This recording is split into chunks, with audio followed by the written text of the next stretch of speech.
Hi everyone, this is Tori Vandelin with Prevent Connect.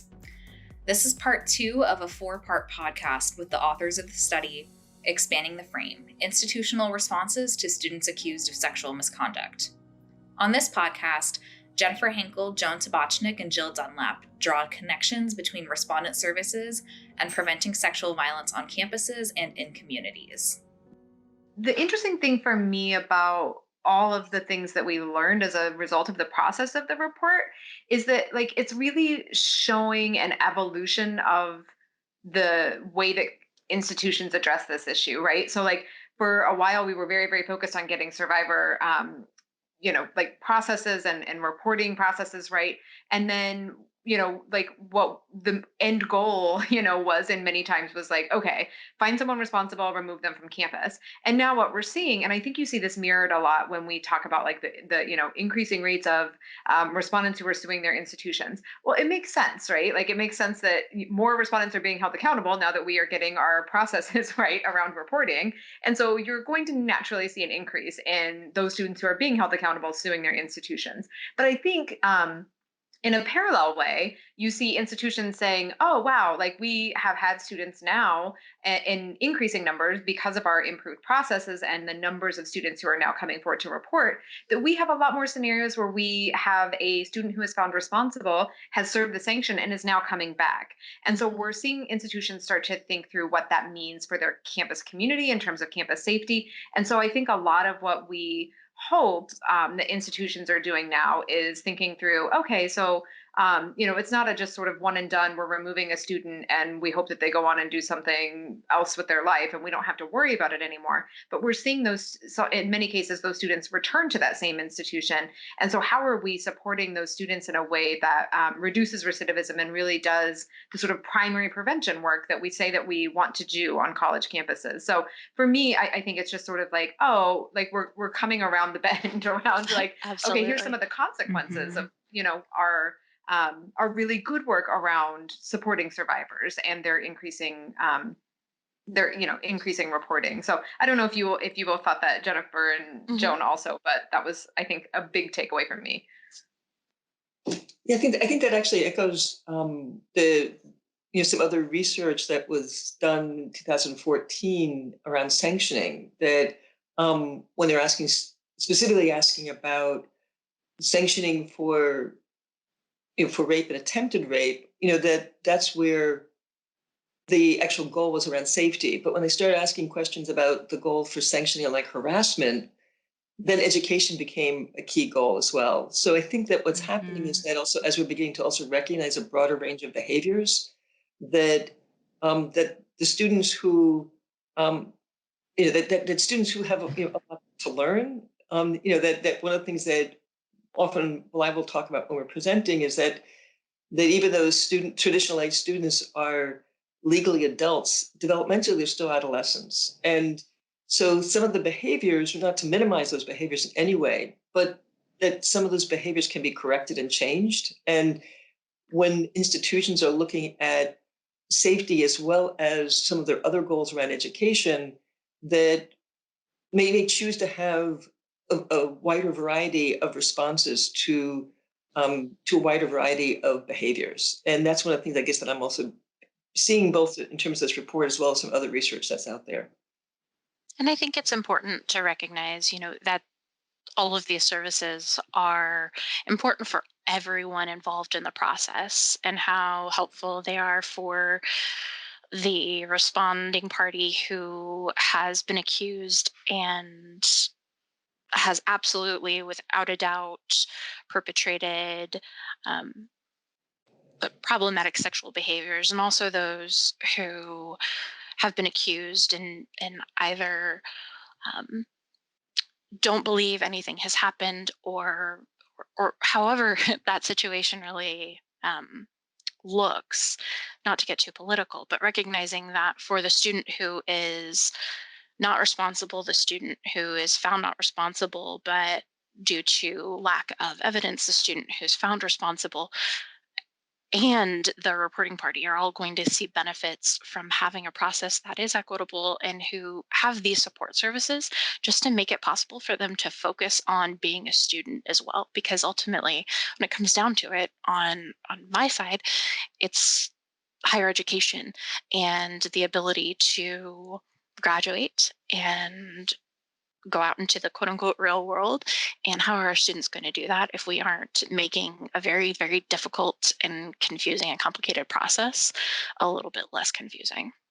I super appreciate this conversation because I feel like this also reflects how um, we've had this shift in our field from believing that there's one way to handle sexual violence after it's perpetrated, and there's one type of perpetrator, or Mhm. a lot of the shifts that we've made in our language around people who perpetrate. And so I really appreciate the concepts that you all brought up of meeting students where they're at and providing this range of services. We know that sexual violence happens across a range, and so the way that we respond and provide support for both survivors and students who may have caused harm is really important. And that's so important when we're setting up these environments that are not conducive to violence and that do promote healthy relating amongst folks. I also really appreciate that you all brought up the fact that we want these services available for students who haven't been reported either, for students who can self-identify. Joan, you brought up a really great point about legally age wise, a lot of our students are adults, but developmentally not quite there yet. And I think that also really plays into how folks can create a culture of equity on their campuses too, when it comes to serving their students with intellectual and developmental disabilities. And if a student with an intellectual and developmental disability has maybe caused harm or harassed another student, is our response going to be that we toss that student aside or have them expelled, and then they have difficulty pursuing the rest of their education, which we know is a risk factor for future victimization of violence? Or is there something that the institution can do as far as education, reentry, and support that can help students of all types of intellectual developmental abilities uh, develop into full adults? hmm And you're so right in thinking about just neurodiversity and how campuses are, similarly, how campuses are really recognizing and providing so many amazing resources and supports for students on the autism spectrum. But for that student who, as Joan says, I'm stealing her story because she uses as an example, but I love it, is that student who asks a friend, to breakfast and they say no, and they don't recognize that saying no to going out with them for one meal means no to lunch, means no to dinner, means no to all of those things. And so for those students who, like you said, either developmentally or just with um,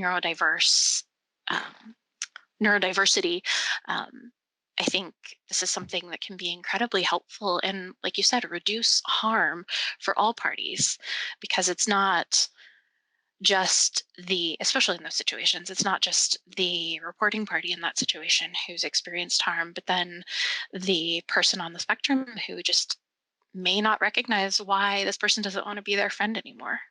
Mm-hmm. Mm-hmm. Well, and Yeah. I think for me too, it's also like we talk about this a lot when we've done this presentation, is that the sort of kicking the problem to the next institution also has really significant equity repercussions, right? So if you have Mm-hmm. a student who's at a 4-year private institution with really robust Title IX processes and very high standards, and they find a student responsible, where's that student going to go? It's possible that they turn around and go to a public institution or a 2-year community college who have, open admit policy, so anyone can enroll. And so, what are we saying about the value that we place on the students that are at those institutions and their likelihood of, if that person recidivates, that it's okay as long as it's not at our institution. And so, again, I think there's a much more broad community mindset that's required when we start to think Mm-hmm. through our responsibility as institutions to provide these services in a way that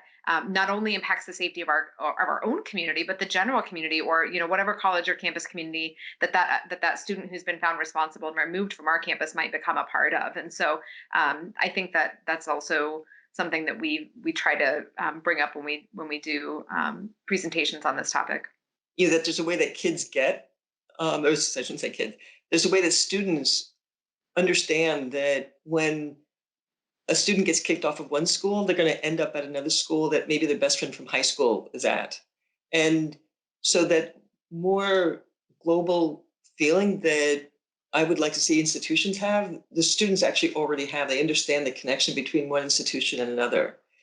And the other piece that I think that it's hard for maybe people to really hold is that when we talk about having to have very different interventions for the student who's been accused and found responsible. So the example we've been using, that somebody who might be on the spectrum would have a very different kind of response or intervention than somebody who might be a high status senior who is being predatory and really is somebody who needs to have a lot more restrictions or maybe needs to be kicked off of campus, as well as someone who might need an educational intervention.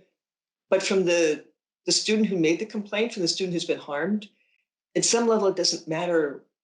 That harm, it's that trauma still they're experiencing, whether or not there's an intention to that harm or there's an obliviousness to that harm. Mm-hmm. So I think that that's a piece which schools need to be able to hold both of those at the same time.